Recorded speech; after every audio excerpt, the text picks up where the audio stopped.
عليكم ورحمة الله وبركاته. بسم الله الرحمن الرحيم.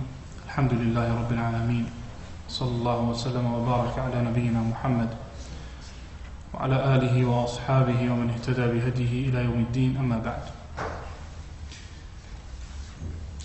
So today inshallah ta'ala is the first of a number of lessons in which we are going to look at the history and the development of the science of fiqh, of Islamic law.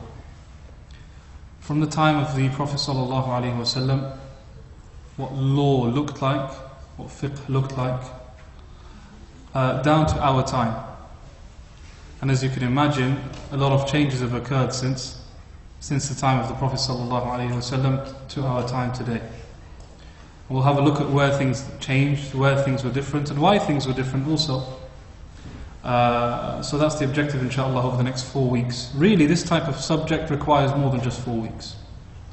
It's not a type of thing that is covered in 4 weeks. In fact, scholars have authored books and books on just this topic.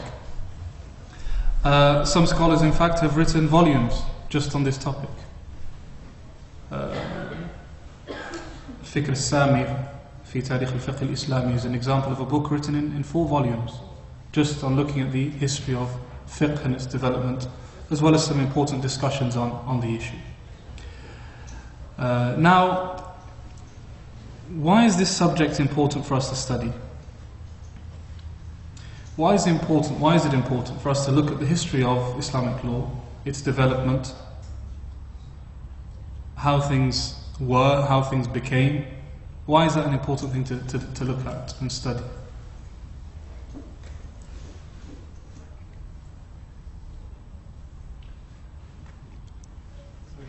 So we know how to conduct ourselves. So we know how to conduct ourselves. This is more looking at a historical thing, as opposed to looking at etiquette and manners and akhlaq. And so... To understand the difference of opinion, to have a better understanding of what can. Okay, that's one benefit, to understand why we have differences in views, in opinions. We have the same God and the same Prophet, but still amongst the Muslims there can be some differences. So why these differences occur is something that we can look at. That's part of it. What else is there? So you study. When you are studying, yeah. You have look at how the history. Yes, good. It gives you an overall picture. A lot of the times we're studying details and delving into minute sorts of areas and going into a lot of depth. But when a person can see the overall image, how things were, how things became, it puts things into perspective a lot. Okay, anything else? It also shows us the blessing that we've been blessed with in following a religion that is preserved and authentic. And this is one of the biggest blessings that we have. Because not knowing the origins of your faith, not knowing the origins of your religion, where it comes from, whether you can verify what you're following is valid or not valid, authentic or not authentic, that's a calamity. That's a disaster. To not know what you're following. To not have faith and trust in what you're following. Whereas when you are confident that Islam has been transmitted from generation to generation with some very, very rigorous, strict conditions, that gives us confidence in what we're following. Also, it helps us to distinguish between primary sources of knowledge and secondary sources of knowledge. Because as we said before, not everything that a Muslim says is part of Islam. And not everything that's part of Islam is necessarily as important as everything else. Things differ in levels. We have things that are essential, we have things that are secondary, and we have things that come after that. So when we look at the history of Islamic law, we realize what are the primary and main sources that a Muslim has to follow, and then what are secondary things that we can benefit from, but they don't take the same ruling as primary sources. And it also makes us make dua for the Prophet ﷺ and the companions and the respectable scholars, may Allah have mercy on them, who gave their lives to preserve the religion of Islam. Literally gave their lives to preserve the religion of Islam. I challenge that any other faith, any other religion has men who have put so much effort into ensuring that only what is valid is attributed to Islam, and everything that's false is kicked out. So much effort has been put in. So much effort has been put in. May Allah have mercy on them, rahimahullah ta'ala. Okay. Now, when we look at the development of Islamic law, obviously we first need to begin right at the start, which is the sending of the Prophet sallallahu alaihi wasallam. Now, there has always been a need for God to send books and messengers. There's always been a need for messengers and books to be sent. Why is there that need? Because Allah has given us intellect. We have intellect. And we're held to account for the way we use that intellect. You can't be given a blessing without some responsibility. That's the nature of life. If you have something, if you have an ability, if you have a quality, if you have a right, then a responsibility comes with that. Allah has given us brains, intellects, minds to think and to ponder, to investigate, to study, to research. We'll be held to account for that. Have we used it properly or have we not? However, intellect itself isn't sufficient. Human minds don't stand on their own. Because if human minds are left on their own, they come to all sorts of different conclusions which can be very problematic. And so revelation was needed to settle those differences and disputes. There are some things that go back to day-to-day issues, people's experiences, people's lives. The Quran doesn't need to teach us that. Okay? The Quran doesn't need to teach us certain things that people do anyway. It might teach us how to do those things correctly in the best of ways, but it doesn't need to command us to do it. Okay? The Quran doesn't need to command us to sleep, or command us to use the bathroom, or command us to do this or that, because these are natural things that people do anyway.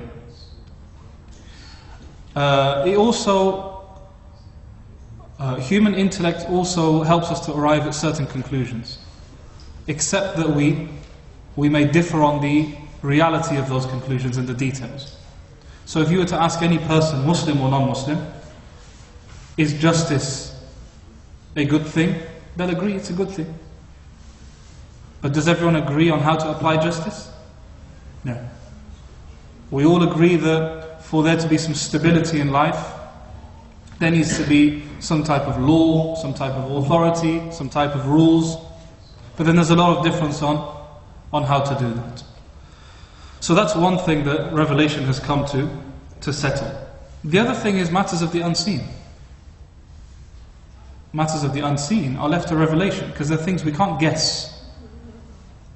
And although, generally speaking, throughout history until today, people have a sense of God and a sense of the existence of a creator and so on.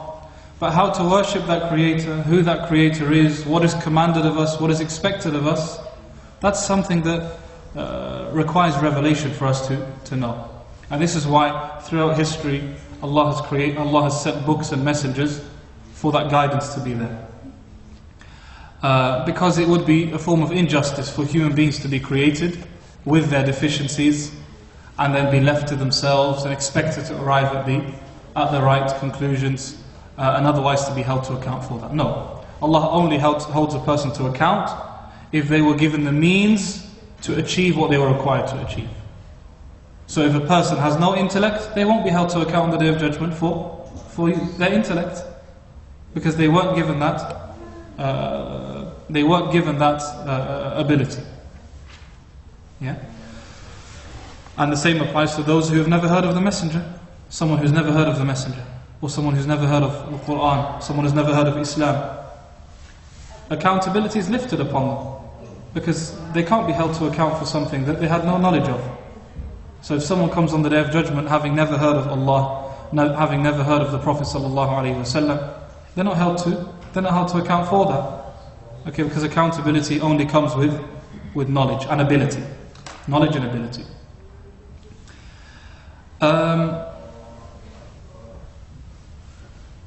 The religion of all the prophets is the religion of Islam. This is really important. Islam isn't a new religion. It's a false or incorrect idea to think that Islam is a new religion. Islam's not a new religion at all. Okay, because the religion of Ibrahim and the religion of Musa and the religion of Isa is the religion of the Prophet ﷺ. As the Prophet ﷺ himself said in the hadith is in the Sahihain, he said, Al-Anbiya'u ikhwatum min allat, ummahatuhum shatta, wa dinuhum wahid. The prophets are brothers. The prophets are brothers. Their mothers are different and their religion is one. Their mothers are different and their religion is one.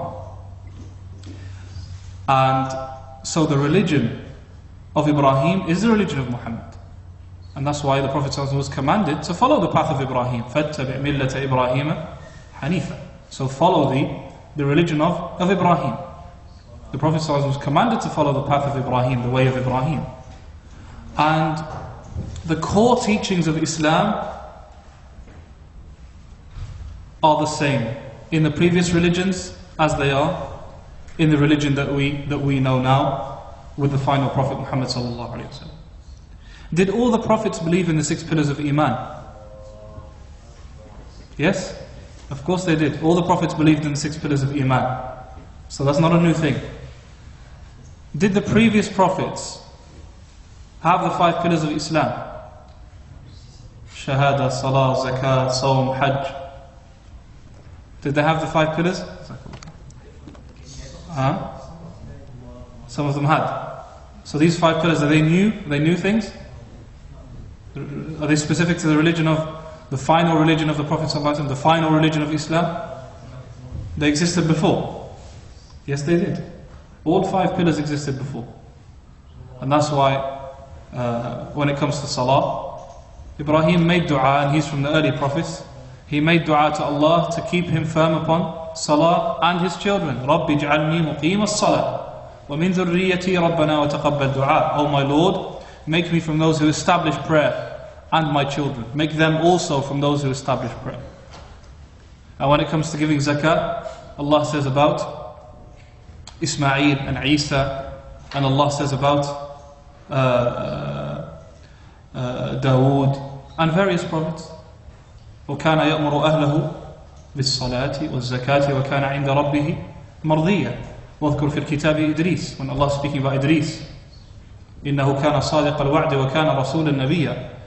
Yeah, he's talking about Idris in Surah Maryam. Then he says, وَكَانَ يَأْمُرُ أَهْلَهُ بِالصَّلَاةِ وَالزَّكَاةِ. He used to command his family to perform salah and to give zakat. So zakat was something that existed. And when Allah commanded us to fast Ramadan, He said, يَا أَيُّهَا الَّذِينَ آمَنُوا كُتِبَ عَلَيْكُمُ الصِّيَامُ. O you who believe, fasting has been prescribed for you. كَمَا كُتِبَ عَلَى الَّذِينَ مِنْ قَبْلِكُمْ. As it has been prescribed for those who came before you. So those who came before us also had fasting. And Allah subhanahu wa ta'ala says to Ibrahim, وَأَذِّنْ فِي النَّاسِ بِالْحَجِّ يَأْتُوكَ رِجَالًا. And call upon to the people for Hajj. And so Hajj was something that existed in the previous religions also. And so this shows that these 5 pillars of Islam were not new. The 5 pillars of Islam were not new. Yes, it is true, the prophet at the time of Isa was Isa, and so therefore the command was to follow Isa. And at the time of Musa it was to follow Musa. And at the time of Ibrahim it was to follow Ibrahim. And the Sunnah of Muhammad ﷺ wasn't existent at that time. But that's not a problem. Okay, because still, the belief in one God and the belief in the Prophet was there. That was the Shahada. And this is really important as a starting point, to know that the religion of Islam, as we know it today, is the same as the previous religions, but Muhammad sallallahu alayhi wasallam is a continuation of the previous prophets. Is a continuation of the previous prophets. Okay. Of course, there may have been some differences. There's no issue with that. Maybe the details of prayers may have differed slightly, the details of fasting, the details of Hajj, the details of giving zakat may have differed. No problem in that at all. But as a concept, those things existed. That shows that core teachings were present, as well as core etiquettes and mannerisms. They were also present. And that's why Shu'aib alayhi salam, when he was calling his people to Islam, he called them to Allah, and he called them to also being just in trade. Being just in trading, in buying and selling. So etiquettes are being taught from early times by the previous prophets. So are we clear on that? Islam is not a new religion. The essential teachings of Islam, the core teachings of Islam existed beforehand. Some of the details may have differed, which is not an issue at all. The Prophet ﷺ is simply a continuation of the prophets that came before him. No. Do we believe that Isa performed Hajj? Do we understand it, or is Allahu A'lam. Whether Isa alayhi performed Hajj exactly as we perform it, that's something Allahu A'lam, I don't know. What we can say is what the texts have told us about the previous prophets. More than that, there's not really much that can be said. Some details may have been mentioned. So we know that some details of Hajj were performed before. Okay, we know that some details of Salah were performed before. But was it exactly the same as they are now? That's something that's a matter of discussion. Although some scholars have suggested they are. And in some reports, when Jibreel alayhi salam taught the Prophet sallallahu alayhi wa sallam Salah, قال هذا وقت الصلاة وهو وقت الأنبياء من قبلك. These are the times of prayer, and they are the times of prayer for the prophets that came before you. And there's some discussion on this hadith by the scholars, but nonetheless, the exact details maybe are something that no. There are some authentic hadiths. No. The prophets have been to Hajj even before Ibrahim alayhi salam. No. Hud, Salih. Performed Hajj before Ibrahim alayhi salam. Even before Ibrahim alayhi No. salam. The authentic hadith. No. And Rasul قال صلى بالخيف 70 نبيا. قد صلى بالمسجد الخيف في منى. نعم 70 نبيا. 70 نبيا. All are authentic hadith. نعم بارك الله فيك. So that's an example of evidences to indicate that the previous prophets performed Hajj, and the previous prophets performed the various acts of worship that, as we know them today. And all of that confirms the fact that these are things that existed. And the religion is one. As the Prophet ﷺ said in the agreed upon hadith, وَدِينُهُمْ وَاحِدٌ. And their religion is one. The prophets are brothers with different mothers, and their religion is one. Okay. What's the role of the Messenger sallallahu alaihi wasallam? Allah Ta'ala told us what his role is in the Quran. In fact, Ibrahim alayhi salam made dua to Allah that he sends a prophet who does certain things.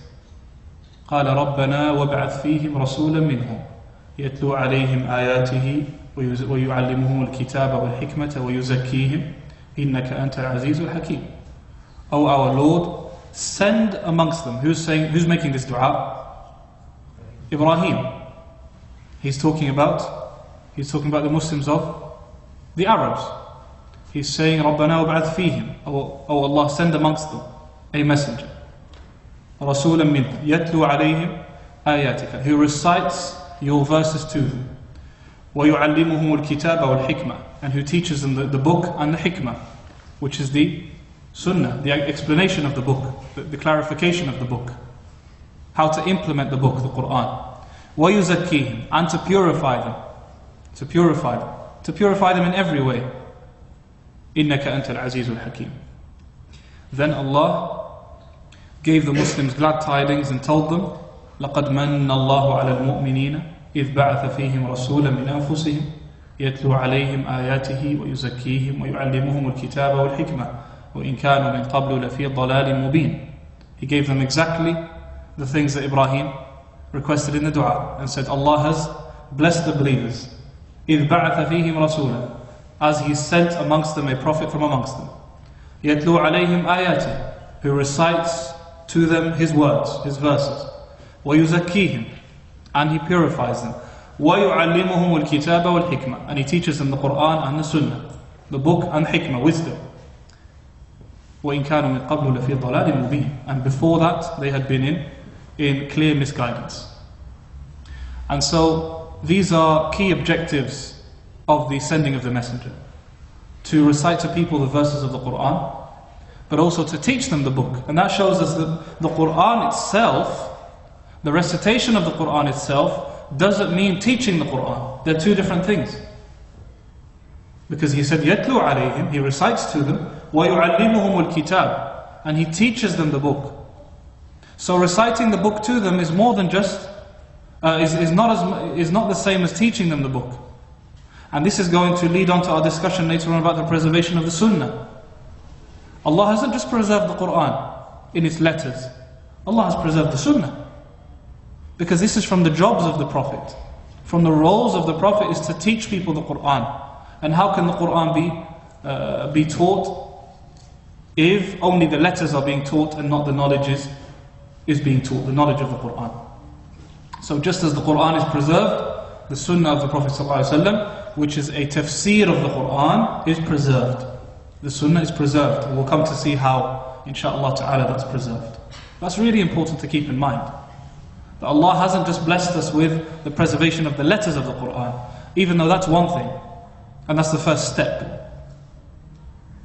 but also the correct understanding of the Quran. And this is as important as our belief in the Quran is to believe in the Sunnah. Because if we belittle our belief in the Sunnah, that means the Quran can be played with by any person and interpreted in any way by any person. And the preservation of the Sunnah stops that. Preservation of the Sunnah stops people from playing around with the Quran. And Allah in the Quran has told us that He has left it upon Himself to clarify the Quran. Not just to preserve it. Allah promised to preserve the Quran, and He said, إِنَّا نَحْنُ نَزَّلْنَا الذِّكْرَ وَإِنَّا لَهُ لَحَافِظُونَ. We have revealed the dhikr, which is the Quran. وَإِنَّا لَهُ لَحَافِظُونَ, and we shall preserve it. But Allah has also promised to clarify the Quran. What did Allah say? قَالَ لَا تُحَرِّكْ بِهِ لِسَانَكَ لِتَعْجَلَ بِهِ. Whenever verses were revealed upon the Prophet ﷺ, he would rush in reciting them, because he was worried he might forget or not keep them correctly. So he would rush. So Allah Ta'ala says to him, لا تحرك به لسانك لتعجل به. Don't move your tongue so quickly in such a hasty way. إن علينا جمعه وقرآنه. We will gather it for you and we will recite it for you. فإذا قرأناه فاتبع قرآنه. Then if we recite it to you, O Messenger, then follow its recitation. What did he say next? ثم إن علينا بيانه. Then it is upon us to clarify it, to explain it. So just as Allah has promised to preserve the Quran's letters and words, Allah has also promised to clarify the Quran. And this is again a really important starting point. So that's what we can say about the role of the Prophet ﷺ. As for other ahadith such as إِنَّمَا بُعِثُّ لِيُتَمِّمَ صَالِحَ الْأَخْلَاقِ, I was sent to perfect righteous, noble character. That's one of the objectives of sending the prophets. But that's part of purification. وَيُزَكِّيهِمْ. It's part of purifying the believers, purifying their character. And it can also come under teaching them the Quran and teaching them the hikmah, because that's what the Quran contains. The Quran was revealed upon the Prophet ﷺ, and the Quran is the direct word of Allah. Every word in the Quran and every letter of the Quran is the word of Allah. And Allah has made this clear in the Quran itself. And He referred to it as Kalam Allah, the speech of Allah, the words of Allah. وَإِنْ أَحَدٌ مِنَ الْمُشْرِكِينَ اسْتَجَارَكَ فَأَجِرْهُ حَتَّى يَسْمَعَ كَلَامَ اللَّهِ. And if one of the disbelievers seeks refuge from you, then grant him refuge, and allow him to listen to the speech of Allah. حتى يسمع كلام الله. Yeah? Allow him to listen to the speech of Allah. This is during battle. If one of the disbelievers requested refuge, safety, Allah said, grant him that safety, so that perhaps he may listen to the speech of Allah, the words of Allah, and his heart may turn. The Quran was revealed over a period of how many years? 23 years. So the Prophet ﷺ was 40 years of age when the Quran was first revealed to him. When was the Quran first revealed?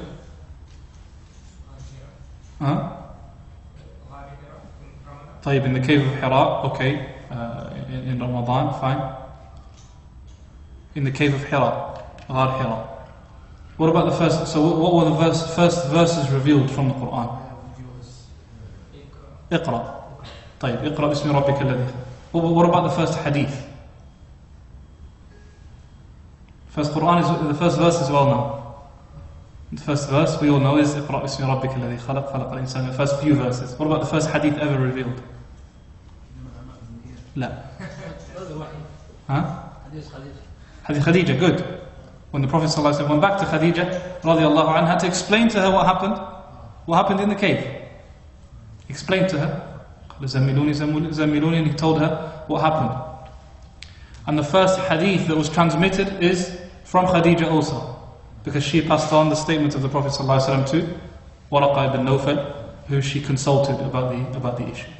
So we can see that the hadith were as early as the Quran. The hadith were as early as the Quran, and the speech of the Prophet ﷺ was as early as the Quran. Why was the Quran not revealed all at once? And this is something that the Arabs of Quraysh criticized the Prophet ﷺ for. And they argued, what's this? Every couple of days we got some verses revealed. Every couple of days another verse revealed. Today another verse revealed. Next week another verse. قال الذين كفروا لولا أنزل عليه القرآن ولولا نزل عليه القرآن جملة واحدة. Those who disbelieved said, why doesn't the Quran get revealed upon him all at once? جملة واحدة. So what's the wisdom or the benefit behind the Quran being revealed over such a long period of time?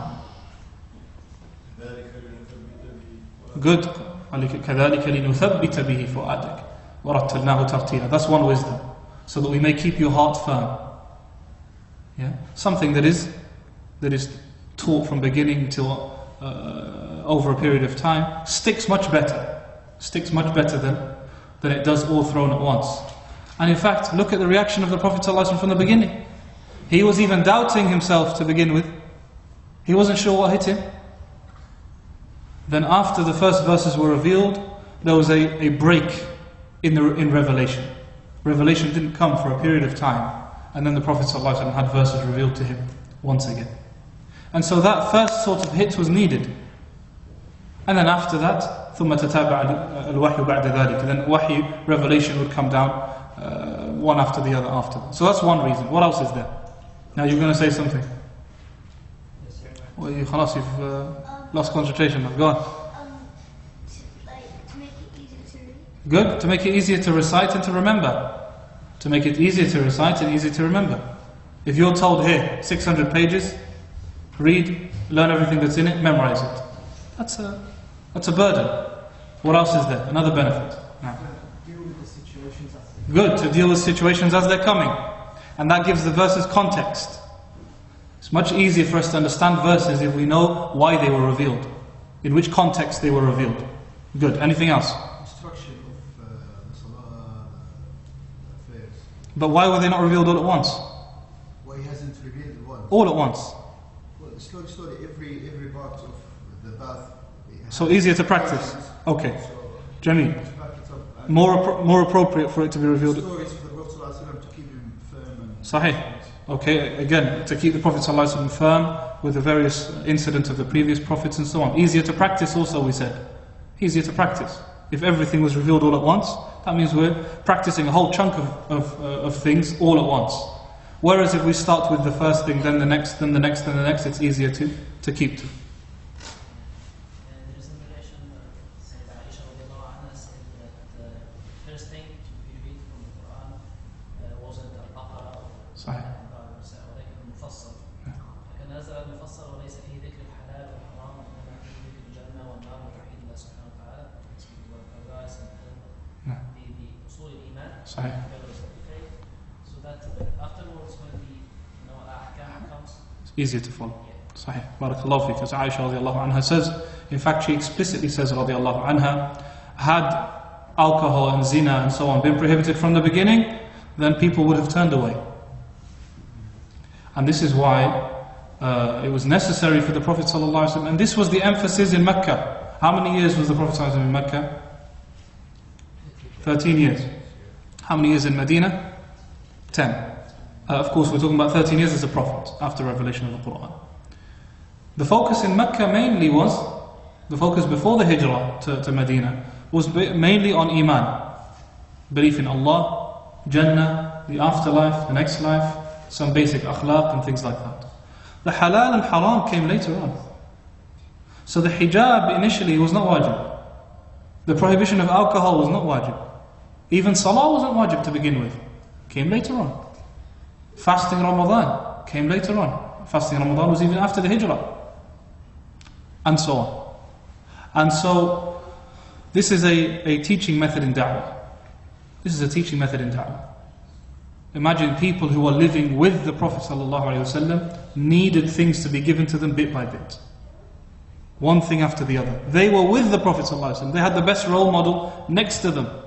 And still they were in need of being taught bit by bit. With tadarruj. And so people who were living hundreds of years away from the Prophet ﷺ in environments that, may Allah correct our affairs and improve our condition. Surely we are more in need of that type of method in teaching people and giving da'wah. Not diving into things right from the beginning. A person isn't praying salah, isn't giving zakah, maybe doesn't even know the 6 pillars of iman, but we dive into things that even the scholars disagree on maybe. Sometimes scholars disagree on things. Some scholars consider this acceptable.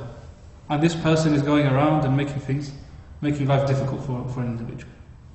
You're a Muslim now, so you can't do this, you can't do this, you can't do this, you can't do this, you can't do that. Don't go there, don't go there, don't go there.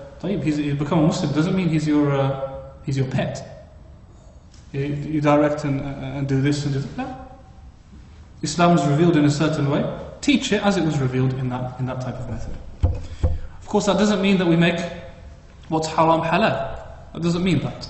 But it means things can be delayed for appropriate times. And the Sunnah is filled with this. Sunnah is filled with this even after rulings were established. The Prophet ﷺ would even begin with those new to Islam, those who were Bedouins and so on, who came to the Prophet ﷺ. He would teach them bit by bit. Okay. Now, when we talk about the preservation of the Quran, and the Quran is the first source of law. Yeah? Is that not right? The Quran is the first source of knowledge. And it's the first source of law. So, it was necessary for this Quran to be preserved. Why is it necessary? Because unlike the previous religions, who were awaiting a prophet, this religion, this nation is not waiting a prophet. The Prophet Muhammad ﷺ has come, and he is the final messenger. ما كان محمد أبا أحد من رجالكم ولكن رسول الله وخاتم النبيين. The Prophet Muhammad ﷺ was not the father of any of your men, but he was the messenger of Allah, وخاتم النبيين, and he was the seal of all prophets, meaning he was the final prophet. And as the Prophet ﷺ says, لا نبي بعد, there is no prophet that comes after me.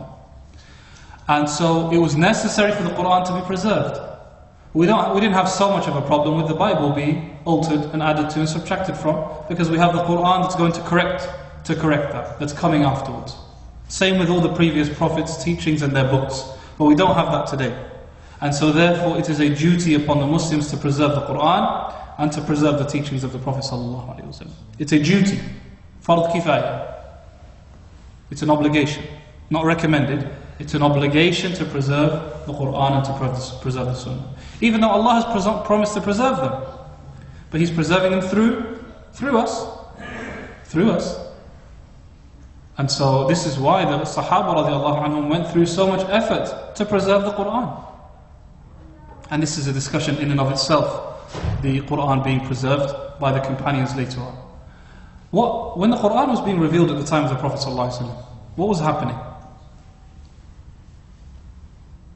So verses are being revealed, okay. Are they being written? Are they being recorded? Are they being added to a book? Was there a main copy? Every time verses were revealed, we're adding it to this copy of the Quran? Memorization. طيب. Hifz. Memorization. No writing. It was writing. Of course there was writing. It was writing. The Prophet ﷺ had scribes. He had people who wrote the Quran for him. People who were specified to write the Quran for the Prophet ﷺ, including Zayd ibn Thabit and Muawiyah ibn Abi Sufyan and others.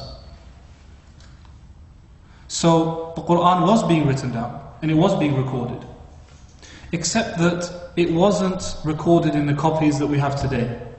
It wasn't like that. It wasn't an empty book like we have, and then every time verses were being added to the appropriate place. But who actually collected the Quran into one copy in one book? Abu Bakr? Yes, it was Abu Bakr. He first compiled the Quran into one mushaf. Of course, this was something that happened immediately after the death of the Prophet ﷺ, because Abu Bakr was the Khalifa of the Prophet ﷺ for how many years? Only 2 years. So he passed away only 2 years after the Prophet ﷺ. So his decision to compile the Quran happened immediately after the death of the Prophet ﷺ, within that 2 year period. Why was that decision made? Because Umar ibn Khattab made this suggestion to him. He said to him that I see that many of those who have memorized the Quran are quickly passing away, are being killed, particularly in the battle of Yamama. And Abu Bakr radiallahu anhu hesitated. Why did he hesitate? He said, كيف أصنع شيئا لم يصنعه رسول الله صلى الله عليه وسلم? How can I do something that the Prophet صلى الله عليه وسلم never did? Because they were very cautious about adding to the religion or changing the religion in any way. They wanted to keep it as it was at the time of the Prophet صلى الله عليه وسلم.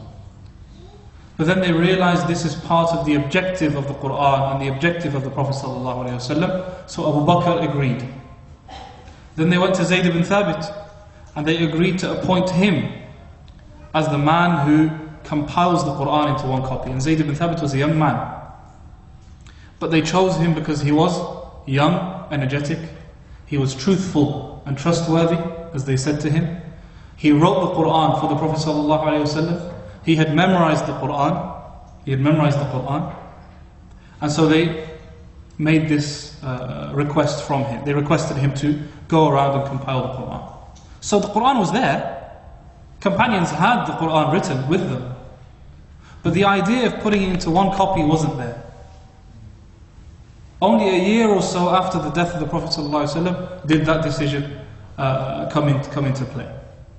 Of course, remember, the companions are hearing the Quran every single day. So they're reciting it in their prayers. They've memorized it. Many of them have memorized it. They're reciting it constantly. They're reciting it in the khutbahs on Fridays. So the Quran is constantly being recited. And the emphasis was actually on the Quran, more so than other things. Today, when it comes to teaching Islamic knowledge, a lot of emphasis on things other than the Quran.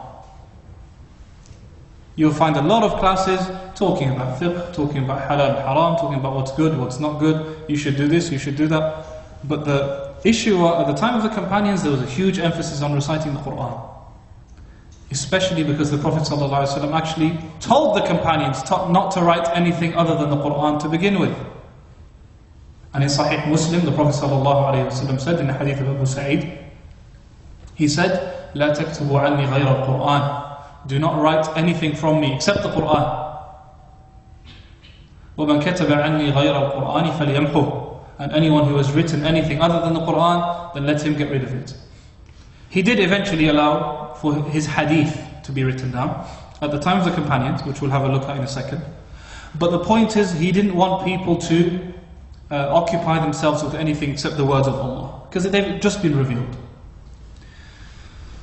So the Quran was there, it was written, but now Zayd ibn Thabit, under the command of Abu Bakr and Umar, was going to compile it into one book. And he'd memorized the Quran anyway, but he wanted verification, written verification, to ensure that things are preserved. When he was given this responsibility, he said, if they had given me the responsibility of carrying mountains, that would have been easier for me than this responsibility. Radiallahu anhu. I said that the companions realized that having the Quran compiled in one book is from the objectives of the Quran. It's something that the Quran foresaw. How do we know that? How do we know that the Quran is actually indicating towards compiling the Quran into one book? Because the Quran is constantly being referred to as a kitab throughout the Quran. In fact, the first few verses of Surah Al-Baqarah, Alif Lam Mim, ذَلِكَ الْكِتَابِ, that book. And nothing is referred to as a book except that which is recorded and written. That's a kitab, not things you've memorized. And so this is an indication that actually writing the Quran and recording it is an objective, and is something that is expected. But it was left to the Sahaba radiallahu ta'ala anhu. And of course, since then, the Quran was transmitted through mass transmission. What does mass transmission mean? What's the Arabic for mass transmission? Tawatur. Tawatur. Transmitted from generation to generation. Hundreds of people to hundreds of people to hundreds of people to hundreds of people. And the Sahaba radiallahu anhum were very strict on any type of difference to the teachings of the Prophet ﷺ. The companions wouldn't have it.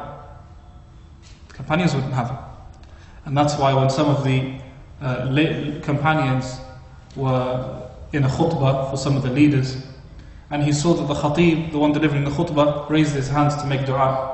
قال قبح الله تلك اليدين الصغيرتين. May Allah ruin those two hands, those two little hands of yours. I saw the Prophet ﷺ on the minbar, and he did not do more than this. ما زاد على هذا. So they were strict on ensuring that the religion is preserved as the messenger came with it, on such a small thing. Do you not think that they will be extra strict on ensuring that the words of the Quran are being preserved, letter to the letter? And this is why it wasn't a problematic task that this was left to the companions. Someone might say, well, why didn't the Prophet do that to begin with? That's such an important thing. Why didn't he do it? There's no problem at all. There's no problem at all. Allah has promised to preserve it, and He has preserved that Quran in so many different ways. From the ways in which the Quran is preserved is that we memorize the Quran today. We memorize it. People who are old and young memorize the Quran. People who are Arab and non-Arab memorize the Quran. Memorize the Quran. In fact, the majority of those who memorize the Quran are not Arabs. The majority of those who memorize the Quran are not Arabs. They don't understand what they're reciting. The most of what they are reading, they do not understand. And yet they're memorizing it. I don't know of any other book that is memorized in that manner. And the most impressive are those who memorize a book, maybe the Bible or something else, in their own language. If you can do that, you've achieved something special. Let alone in someone else's language. And so, this manifestation of preserving the Quran is amazing. And it's specific to the Muslims, and alhamdulillah for that great blessing. Oh, yeah.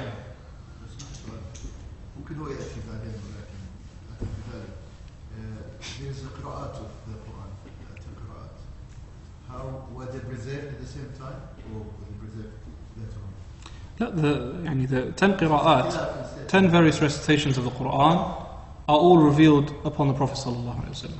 All of them. And no one can add to the Quran. How does that work? Adding to the Quran. Or taking away from the Quran. No one has the right to do that. And this is why the Quran, as revealed to the Prophet ﷺ, is preserved by the letter. And as I said to you, the companions were strict on preserving every part of the religion, let alone the words of Allah.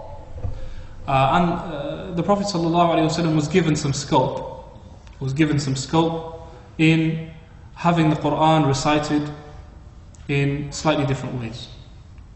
That doesn't mean that changes are major. But the point is, it was suitable for people the Arabs at the time, to recite. And that's why the Prophet ﷺ, and the hadith is in the Sahihain, قال إن القرآن أنزل على سبعة أحرف. The Quran was revealed upon 7 different ahruf, letters. فَقْرَؤُوا مَا تَيَسَّرَ مِنْهُ. So recite that which is easy from it. So the fact that there are some words that are pronounced slightly differently, or things like that, that doesn't have an impact at all. All of that is preserved, by the way. All of that is preserved in these things. And the 7 ahruf are not like the 7 qira'at, and that discussion is a lengthy one in and of itself. So, where shall we... Okay, so we'll look at the Sunnah briefly and then leave it at that, inshallah. Now, as we said, the Sunnah is what? What's the Sunnah?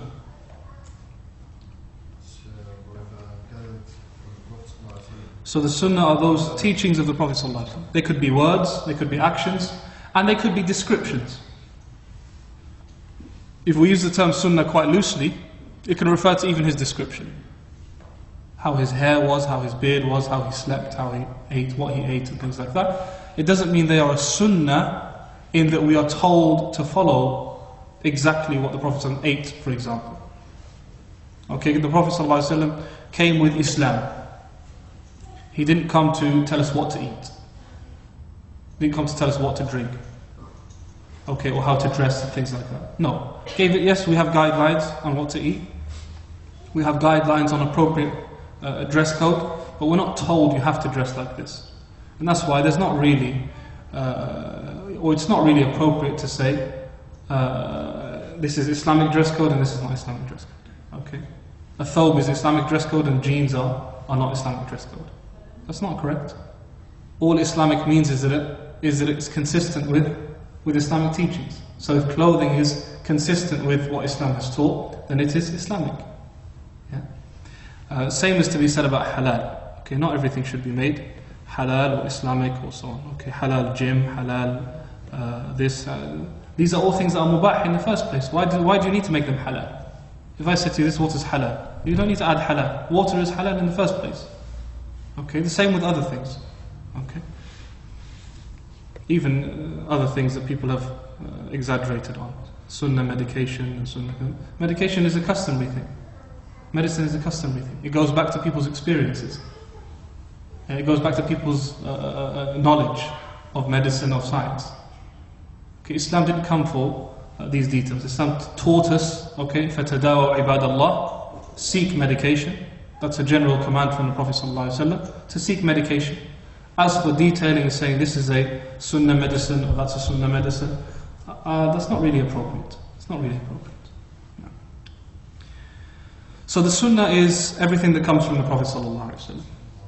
Everything the Prophet ﷺ says is revelation. It's revelation. Not just the Quran is revelation. The Sunnah is also revelation. The number of verses that talk about the obligation of obeying the Prophet ﷺ are too many to mention. The number of verses of the Quran that talk about obeying the Prophet and following the Prophet and taking his example are too many. And that is why a person who belittles or does not take with the Sunnah of the Prophet ﷺ doesn't have deen, doesn't have Islam. There's no Islam for the one who doesn't have the Sunnah. Yeah? Allah Ta'ala says in the Quran, لَقَدْ كَانَ لَكُمْ فِي رَسُولِ اللَّهِ أُسْوَةٌ حَسَنَةٌ. There was for you in the Prophet ﷺ an excellent example. How can he be an example if we don't know his example? Like the one who says the Sunnah was only something you had to follow in the time of the companions. When the Prophet ﷺ told you something, you had to do it. But today, we're living many years after the Prophet ﷺ, so we don't know whether he said this or not, so therefore there's no such thing as Sunnah today. So that means so many verses are out the window. So how can the Prophet ﷺ be a role model for you then? A role model in what? A role model in what?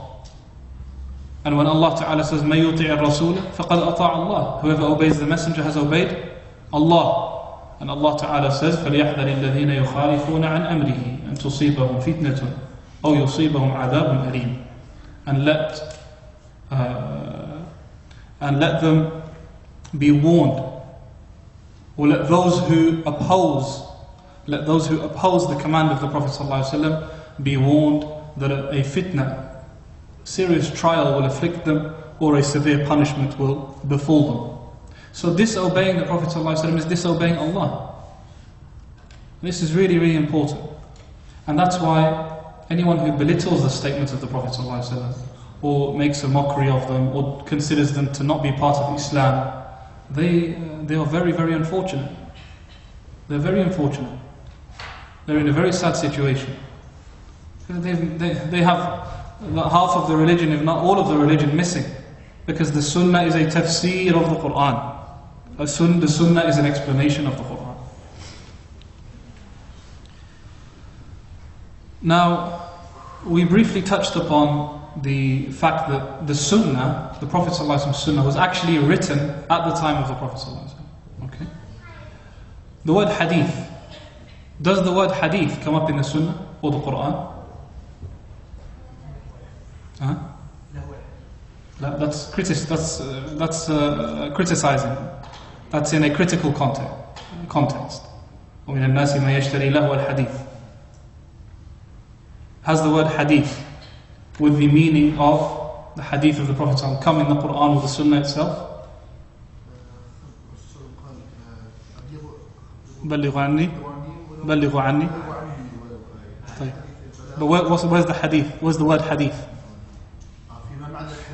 كلمة الحديث. The word hadith. In the Quran? ها؟ حدثوا عني. حدثوا عن بني إسرائيل ولا حرج. بلغوا عني. The word hadith has come up in the Quran, in the Sunnah of the Prophet ﷺ. And Abu Hurairah radiallahu anhu asked the Prophet sallallahu alayhi wa sallam, قال يا رسول الله من أسعد الناس بشفاعتك? Who is the person who is most fortunate to obtain your intercession? So the Prophet sallallahu alayhi wa sallam said, ما ظننت أحدا يسألني عن هذا الحديث غيرك. I did not think that anybody would ask me about this hadith before you. لما رأيت من حرصك على الحديث. Because of what I have seen in your hirs, your concern for hadith. So the Prophet ﷺ called his own speech, that Abu Hurairah was so passionate about obtaining and learning, he called it hadith, and the hadith is in Sahih Bukhari. So the word hadith is established in the Sunnah. Okay, the word hadith as a term to refer to the statements of the Prophet ﷺ is found in the Sunnah. Yes, it's not found in the Quran with that word. It's not found in the Quran with that word. But, as we said, it's indicated towards in the Quran. In fact, it's one of the objectives of the Prophet. How can the Sunnah not be something that is preserved or part of the deen if it's one of the roles of the Prophet? يُعَلِّمُهُ الْكِتَابَ وَالْحِكْمَةِ. The Prophet ﷺ was there to teach them the kitab and the hikmah. So there must be something other than the Quran. What is it? It's this. It's the Sunnah. That's what it is. Okay? And so the Sunnah is there. Hadith was written at the time of the Prophet ﷺ. Abu Hurairah radiallahu anhu says, nobody has as much hadith as I do, except Abdullah ibn Amr ibn al-As, فَإِنَّهُ كَانَ يَكْتُبُ وَلَا أَكْتُبُ. Because Abdullah ibn Amr ibn al-As used to write the statements of the Prophet ﷺ. And he kept a copy of the statements of the Prophet ﷺ with him. And he was very strict on keeping that and preserving it. Of course, these are the words of the Prophet ﷺ. He says, so long as I have the Quran and I have this sahifa, this copy of which I've written the words of the Prophet ﷺ, and I have some garden or farm that he had, he said, so long as I have those three things with me, nothing else in this life can harm me. Because he's combined between the dunya and the akhirah. Combined between the knowledge of the Quran and the statements of the Prophet ﷺ, and a form of provision as well for his life. So it was written at the time of the Prophet ﷺ. Anyone else write hadith? At the time of the Prophet ﷺ from the companions? Ali ibn Abi Talib. Ali ibn Abi Talib wrote some ahadith from the Prophet ﷺ also. And he was constantly being asked, do you Ahlul Bayt have any knowledge that other people don't have? The family of the Prophet sallallahu alaihi wasallam. Do you have knowledge that others don't have? قال لا إلا فهم يؤتيه إلا فهم يؤتيه الله رجلا, except an understanding that a person is given. والقرآن, and the Quran itself. وما في هذه الصحيفة, and what I have in this sahifa here with me, in which he wrote some of the words of the Prophet sallallahu alaihi wasallam. So the writing was there. That's the point. Writing was there. It was present. And it wasn't something that wasn't existent or present at all. But there wasn't that need to write the Sunnah of the Prophet ﷺ the way we have it today. Because the Prophet ﷺ was around, Any issues, they could go back to the Messenger ﷺ. Any concerns, hundreds of people who were living with the Prophet ﷺ were there. If I didn't hear something, Abu Bakr would have known something. Abu Bakr didn't know, Umar will know. Umar didn't know, Uthman will know. And that's what the companions did. If they weren't sure of something, they would say, did you hear anything from the Prophet ﷺ about this issue? Did you hear anything? Did you hear anything? Did you hear anything? So that need to write everything down that the Prophet ﷺ said, word for word, it wasn't found as much in that time. But later on it became a need. Just as there wasn't the need to write the Quran in the time of the Prophet ﷺ, and then after the death of the Prophet ﷺ it became a necessity, not just a need. Similarly, at the time of the companions very early on, there wasn't that need to write down hadith, but then it became a need. Then it started to spread. The students of the companions wrote. The students of the companions wrote hadith. And Hammam ibn Munabbih rahimahullah ta'ala, who is one of the students of Abu Hurairah, is well known to have written many ahadith from Abu Hurairah. Over 130 ahadith, 138 if I remember rightly. And not long ago, Shaykh Muhammad Hamidullah, one of the Pakistani academics, found a copy of this Sahifa. So this copy in which Hammam ibn Munabbih wrote down the ahadith of Abu Hurairah from the Prophet ﷺ. And they found that every single one of those ahadith was already in the Musnad of Imam Ahmad rahimahullah. And that shows that, because this is something that people bring up. They say, you had scholars in the past who wrote hadith, and today we don't have their books. Today we don't have their books. So maybe some of the statements of the Prophet ﷺ are missing. Okay, that's something that is a question or an issue that's posed. Is that not true? It's true. People wrote hadith, and their books today aren't with us. Sufyan al-Thawri wrote, Shu'bah bin Hajjaj wrote, and these are from the earliest. We say no problem. Find us those hadith and we'll show you that every single hadith is with us. Why? Because this religion is a religion of practice. It's a practical religion. It's not a case of every 6 months a group of men get together, have a look at, alright, what do you have from the hadith? You got this, alright, that's nice, what have you got? No, this is something people are learning every single day, practicing every day, memorizing, they're acting upon it on a day-to-day basis. People are traveling months just to hear statements from people who heard the Prophet ﷺ. The amount of effort, and this requires 4 weeks in and of itself, looking at the amount of effort the early generations put into preserving the words of the Prophet ﷺ. Nobody can come in and claim that this is a statement of the Prophet ﷺ without verifying it. It won't pass. Don't think it will pass like that. You can blag your way through Plato and Aristotle and Socrates and all these other early philosophers. You can make things up and nobody will bother checking. Nobody's going to bother checking. You can make that up. But find one word that is attributed to the Prophet ﷺ, and you have an army pointing their swords at you, telling you, where did this come from? Not literally, metaphorically. Hopefully metaphorically. Telling us where did you get that from? Where did you get that from? And this started very, very early on, from the time of the companions, questioning people. Where did you get this hadith from? In fact, Abu Musa al-Ash'ari radiallahu anhu, he came to Umar ibn Khattab and knocked at his door 3 times. After knocking 3 times, he left. So Umar afterwards chased after him and said, where are you going? Wait. He said, I heard the Prophet ﷺ saying that after three times of seeking permission, you should leave. And the Quran indicates towards this. وَإِقِيلَ لَكُمْ ارْجِعُوا فَارْجِعُوا. So Umar threatened him and said to him, if you don't find me another person who can witness that the Prophet ﷺ said this, I'm going to do such and such with you. Meaning you better find me someone who verifies the statement. Because this is a regular sunnah. How do I not know this? How do you know this? And it's a regular sunnah, it's something that we practice on a regular basis, but I've never heard of this. So you better find someone to back you up on this. Otherwise, there's going to be trouble. And this is Umar radiallahu anhu's nature, ensuring that no one messes around or makes even a mistake. Because now you're saying the Prophet ﷺ said. You're not saying I think. You're saying the Prophet ﷺ said, so you better make sure you have something to back it up. So Abu Musa went back to a group of the companions, worried. They said, what's up with you? He said, Umar is saying this and this. So he's saying, who heard this from the Prophet ﷺ? So they said, all of us heard it. Take one of the young ones and go to Umar, and even he heard it. So they said Abu Sa'id al-Khudri, he was young at the time, and he went to Umar and verified that I heard this from the Prophet ﷺ also. So the point is, from the beginning, the companions were very strict on ensuring that nothing is attributed to the Prophet ﷺ, nothing goes by without being checked and verified and confirmed.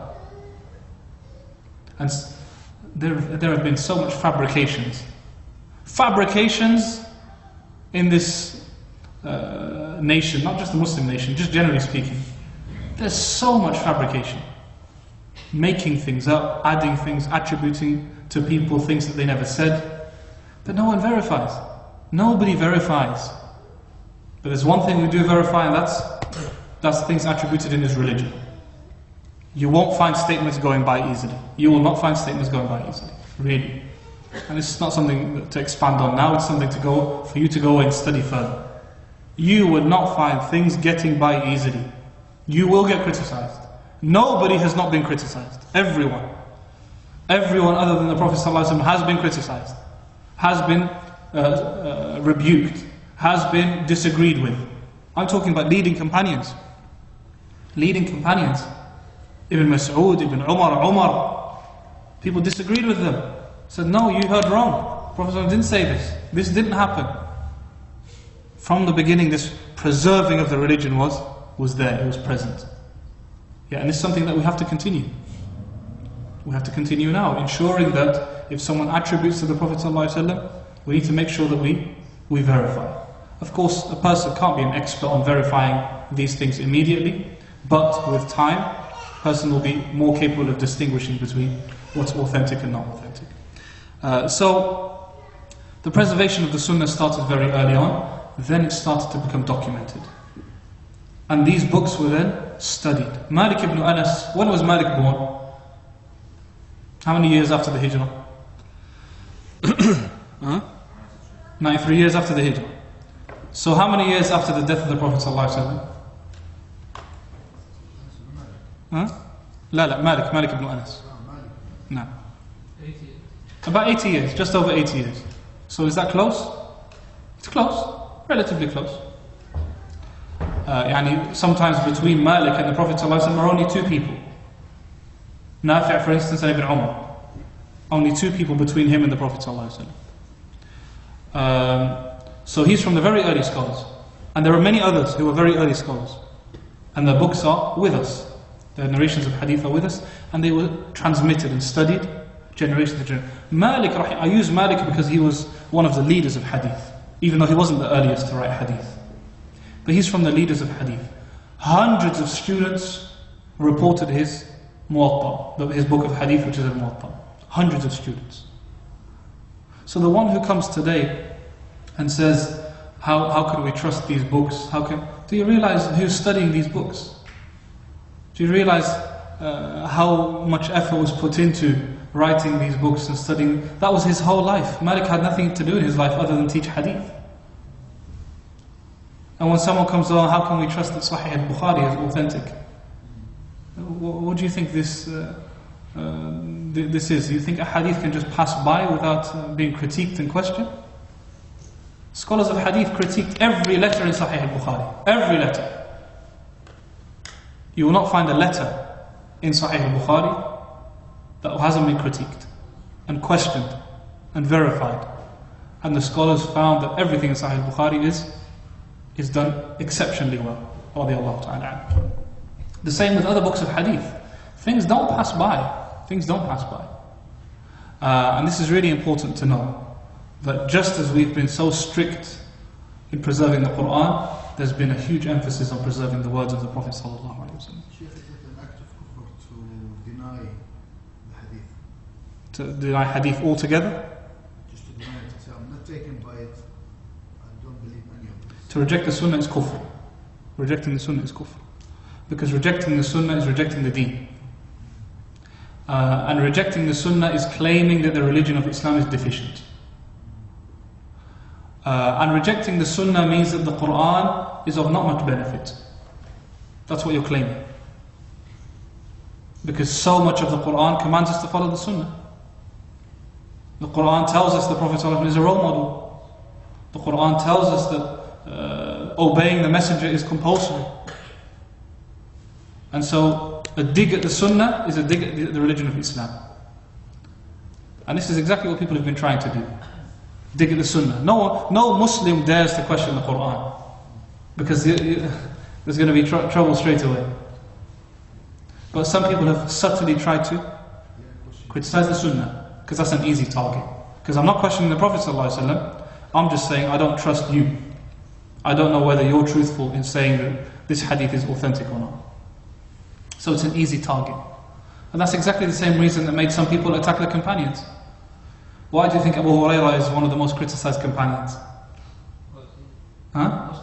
Guess who the greatest narrator of hadith is? Abu Hurairah.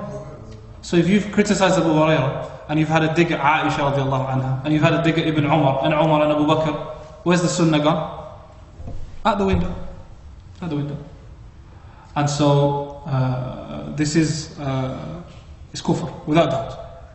That doesn't mean you have to make takfir of individuals. That's another story. Doesn't mean that you have to point the finger at an individual and say you're a disbeliever. That's a different issue. The act is an act of disbelief. The act of rejecting the Sunnah is an act of disbelief. No hesitation about that. No hesitation about that. So that's that when it comes to the Sunnah. And scholars, rahimahumullah, their gatherings were gatherings of reporting hadith. Their gatherings were gatherings of reporting hadith. Hadith was being transmitted, hadith was being recorded, documented, and so on, until we have the famous books of hadith that we now know, which we'll inshallah ta'ala look at in the upcoming lesson, bi'idhnillahi ta'ala. If there are any additional comments or points or questions, we can take that now before we depart. Yeah. You said the Prophet commanded to document the hadith. No. Commanded who? Commanded to document the hadith. You didn't mention that. I didn't mention what? At the start you said No. that you will explain that the Prophet commanded to document hadith. I said at the beginning, initially the Prophet told the Sahaba not to write hadith. Yeah? قال لا تكتبوا عني غير القرآن. And then you said to write. Yes. Then the Prophet commanded to write. Why did he command to write? How do we know? Because as we said, Abdullah ibn Amr ibn As was writing in the presence of the Prophet ﷺ, and he knew that occurred. And also the Prophet ﷺ commanded to write certain things for some of the companions. When the Prophet ﷺ spoke about some issues relating to Hajj, one of the companions said, Ya Rasulullah, اكتبه لي. O Messenger of Allah, write this down for me. So the Prophet ﷺ said, اكتبه لي أبي شاء. اكتبه لي أبي شاء. Write down for Abi Shah. And so the Prophet ﷺ here commanded to write down his speech. And as I said, Ali ibn Abi Talib wrote at the time of the Prophet ﷺ. Abdullah ibn Amr ibn al-As wrote down at the time of the Prophet ﷺ, and that was happening in his presence with his permission. So initially the Prophet ﷺ advised not to write things down, just to ensure that the companions don't occupy themselves too much, because the Prophet ﷺ is with them all the time. And the passion of the companions will mean that they'll spend their whole life writing down every single thing. The Prophet ﷺ stepped this way and walked like this and did this and did that, and they would become so occupied with that perhaps it would have an impact on their occupation with the Quran. So that was something that was initially at the early stages of Islam before it was abrogated now. Where was it mentioned? You said Abdullah ibn Amr ibn al-As. How did this come through to us? It came through to us in the authentic Sunnah, but I can't give you the exact reference now. I don't memorize the exact reference. That's what I mean. It comes through to us in the authentic Sunnah. You'll find it either in Sahih Bukhari or Sahih Muslim or both, or other places. Maybe I can find it for you and give it to you. I don't memorize it now. There is another reason for why the Prophet Kitab is called Sunnah. Write down the Sunnah, maybe not to be confused or mixed up with the Sunnah, the Quran, No. the Ahli statements of the No. revelation. Sahih, that's something that some scholars mentioned as well. Maybe the fear of mixing between the Quran and the Sunnah. Later on, it was clear for everybody. And later on that issue won't have come up. Some scholars mentioned that that's perhaps a reason, and other scholars argue that this is an unlikely reason because the Sahaba knew the Quran and they were reading the Quran in Salah, and the method of the Quran is different from the method of the Sunnah, which they're capable of distinction. But that possibility in the early stages of Islam is possible. Maybe that was a possibility, perhaps for some of the companions at least. So that's another reason for that command. Just before the Prophet ﷺ passed away, he No. did in his last Ramadan, he did Dawrah Quran twice. Sahih. So was that any evidence to the Sahaba that there is this certain order of the Quran to be written down? Yes, no doubt. In the final Ramadan, Jibreel alayhi salam recited the Quran with the Prophet ﷺ twice. And some of the companions witnessed that, like Zayd and Ibn Mas'ud and others. They witnessed that recitation. And so that gave that ordering of the surah of the Quran and so on. And that's only one thing. The Prophet ﷺ, in fact, would tell the companions, put these verses before these verses and put these verses with these verses and put... So the ordering of the verses and the chapters was a command from the Prophet ﷺ, as well as the final recitation of the Quran. Now, of course, there's a lot that we have to miss out when it comes to detailing how the Quran is preserved, because it's a huge topic in and of itself. But it's something to... in brief, that's the case. Sisters, of course, you're welcome to contribute and say anything if you like. Now, Todd, did you have something to say? Todd, that's what. You said Ali ibn Abi Talib, he said some of the companions, this is the copy. Where is this recorded? Where is it? Where is this recorded? Is it in the authentic books? No. And I try my best, inshallah. If I mention something from a companion or the Prophet ﷺ, I will hopefully try to ensure that, and I do this before the class, I ensure that what's mentioned is authentic.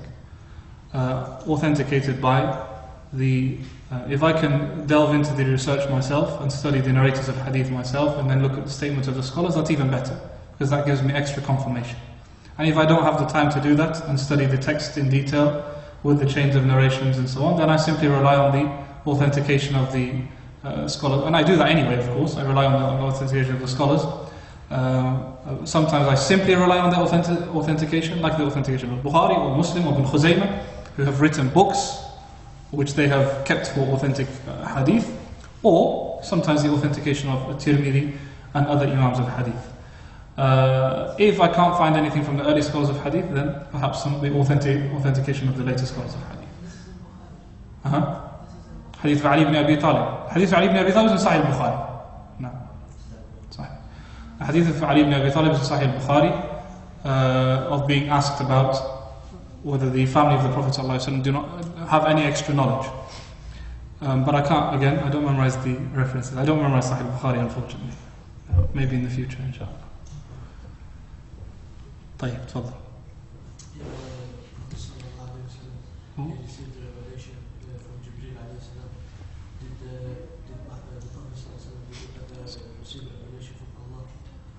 Did the Prophet ﷺ receive direct revelation from Allah instead of through Jibreel?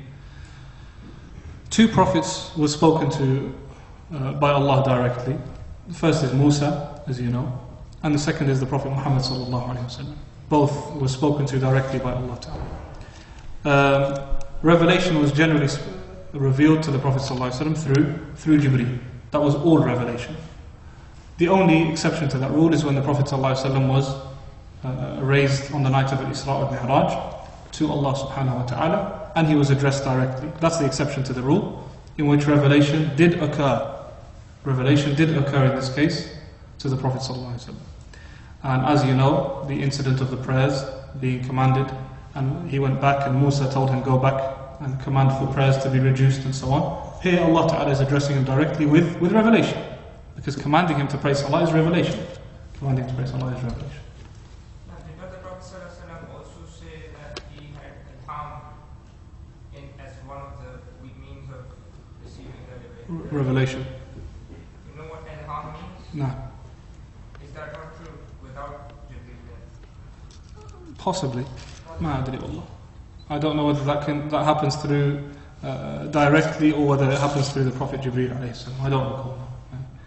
طيب, the sister say, what role did Uthman ibn Affan radiallahu anhu have in preserving the Quran? That's also a lengthy discussion. It's well known that Uthman ibn Affan had a role in preserving the Quran. We said Abu Bakr is the first to preserve the Quran. Abu Bakr radiallahu anhu was the first to, not preserve, the Quran's always been preserved, the first to collect the Quran. Uthman ibn Affan radiallahu anhu made copies of the Quran. So this same Quran that was compiled and collected by Abu Bakr as-Siddiq radiallahu anhu, Uthman made several copies. Because this copy of the Quran was with Umar ibn Khattab. And then Umar left it with Hafsa. He left it with Hafsa, his daughter. And Uthman ibn Affan took this copy from Hafsa, which had the whole Quran compiled in it, and made several copies, which he sent around to different places. So that this can be the relied upon copy, because some people may be reciting from their own memory, some people reciting from what they have, and things like that. So Uthman ibn Affan wanted this main copy that was preserved and collected by Zayd ibn Thabit under the supervision of Abu Bakr and Umar and the other companions also. He wanted several copies to be made. Some scholars say he made 7 copies, some say 8, some say more than that, some say less than that. The famous view is that he made 7 copies. And he sent those around to various places. So that was his main role, Uthman radiallahu anhu. That was his main role in compiling the Quran. There are some extra details, but generally speaking his role was that. It was to copy, make several copies of this copy of the Quran, this main copy that was with Hafsa bint Umar, and he handed it around to the Muslims that were around in different places for it to be relied upon. Because Hudayf ibn al-Yaman and some other companions said to him that I fear that some people are going to start disagreeing on issues relating to the Quran. So what will you do? So we need to do something before they differ like the Jews and Christians differed before them. So Uthman ibn Affan decided to use this copy of the Quran to send around. Barakallahu feekum. And inshaAllah ta'ala we will see you next week and continue our discussion. Subhanakallah wa bihamdika ashhadu an la ilaha illa anta nastaghfiruka wa natubu ilayk. Walhamdulillahi rabbil alamin. It is being recorded.